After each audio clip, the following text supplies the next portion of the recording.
Identified as a hotspot during demarcation protests earlier this year. Our journalist covering that area, Mike Maringa, joins us now. Mike, thanks very much indeed for talking to us. Let's just start with the roads being cleared this morning. What can you tell us from that point onwards, Mike? Good afternoon. It's indeed correct that some of the roads, especially at Vyeboom, were barricaded in the morning. At around past 6 in the morning, we saw a grader and a police truck and few nyalas going into one of the voting stations. They had to clear very big rocks that were blocking the road. IEC officials couldn't go into that particular voting station. That was done in a period of about 30 minutes and the road was clear. We saw IEC officials being escorted to that particular voting station. As I'm speaking to you now, that particular station is open, Devin. Interesting to see where you are now, Mike, at a soccer match, and I believe this was actually planned weeks ago as some sort of boycott protest against the vote in Vuwani. You are correct, Devin. This is at Vyeboom. The community decided that they are not going to vote.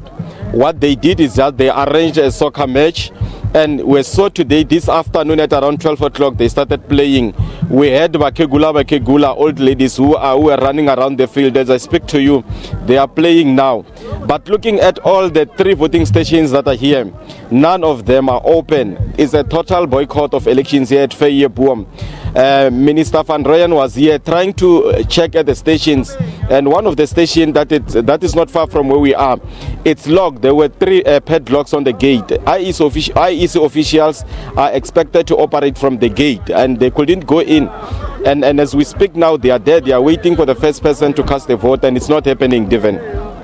Mike, I just want to get a sense of the security situation there. I mean, here's one area that's been listed as a hotspot. People did fear that things could have get out of hand in terms of the frustrations experienced there over those demarcation issues.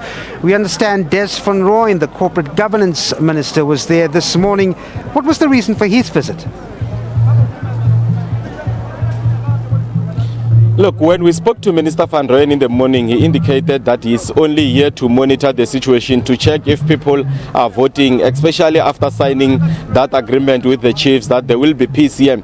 But we have seen soldiers as well kicking in. They came here to erect tents in some of the voting stations, including Vyeboom, where we are. So the situation was in such that if the situation becomes volatile, soldiers will kick in.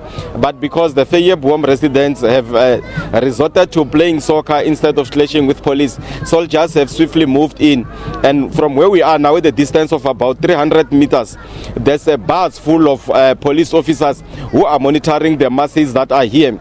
But these people are making it clear that they are not interested in voting. It looks like it's a community decision that was taken some time back, and they are abiding to it. The stations are empty.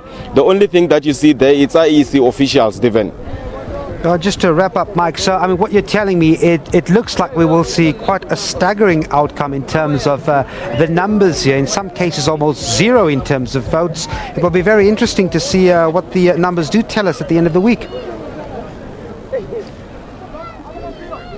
Yeah, you are indeed correct, because look, we've got Vyeboom, it's in the middle, we've got Mashawu, we've got Vuwani. And Vuwani, in the morning when the people were voting, they were not in good numbers, but they were there, they were voting. At Mashawu as well, the situation is similar to Vyeboom, because we had stations that did not register a single vote. So we'll see towards the end of when the day progresses, if ever people will decide otherwise, because we have also seen bakkies that were making rounds, urging people to go and cast their vote before the end of business today. All right, thanks very much indeed. Mike Maringa there giving us the latest update from Vyeboom, and we'll cross through to him later in the afternoon as the situation progresses.